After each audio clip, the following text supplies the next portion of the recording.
comme annoncé dans le premier tuto, je continue le thème de la prière.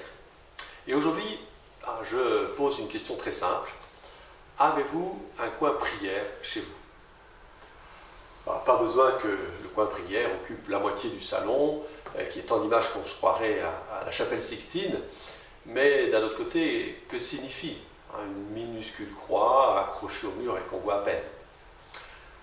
Le lieu de prière, ce n'est pas seulement l'église du quartier ou du village, c'est aussi ma chambre, ma maison. Là aussi, je peux affirmer ma volonté de mettre Dieu au cœur de ma vie. Le lieu de prière ne fait pas tout, mais il aide à vivre la relation à Dieu. Le fondement de la prière, c'est la volonté, c'est d'abord la volonté de vivre en présence de Dieu. D'une certaine façon, le coin prière exprime cette volonté d'être en relation avec Dieu.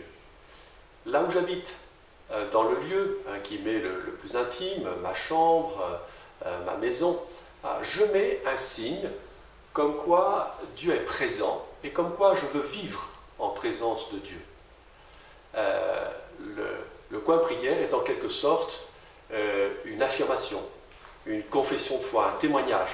Il le sera peut-être pour les gens qui passeront chez moi, mais il l'est d'abord pour moi-même. Il me relie le choix que j'ai fait et auquel je suis appelé.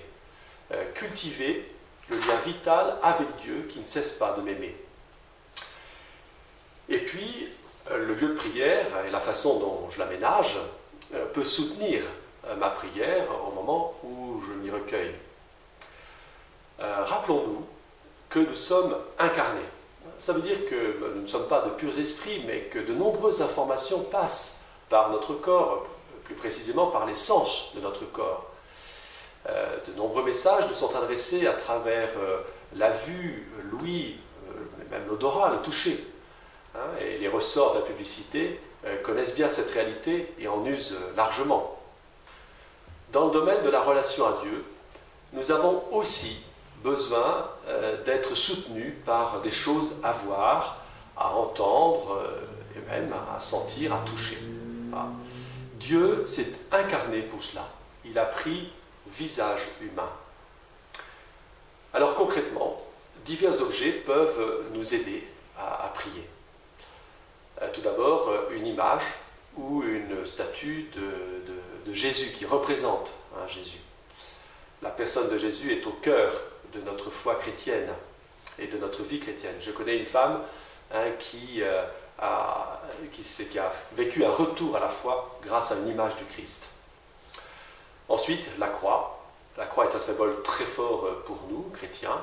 Jésus nous sauve par la croix. Il nous a aimés jusqu'à donner sa vie pour nous. Ensuite, on peut aussi nourrir notre prière des images de saints, particulièrement de la Vierge Marie. Les saints sont des visages de la beauté et de la sainteté de Dieu.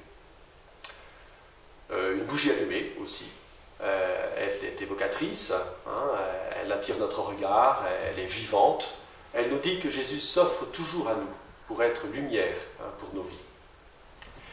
Et n'oublions pas, à l'approche de Noël, la crèche, le beau symbole de la crèche. Les enfants seront heureux de la construire avec vous, les parents, les grands-parents. Et ce symbole nous prépare à vivre le message de Noël. Voilà, je conclus en vous invitant à réfléchir à l'aménagement ou au réaménagement d'un lieu de prière chez vous. Quel sens a ce lieu de prière pour vous? Est-ce que vous vous y sentez bien? Prenez-vous le temps de vous y arrêter et d'y prier. Bonne semaine.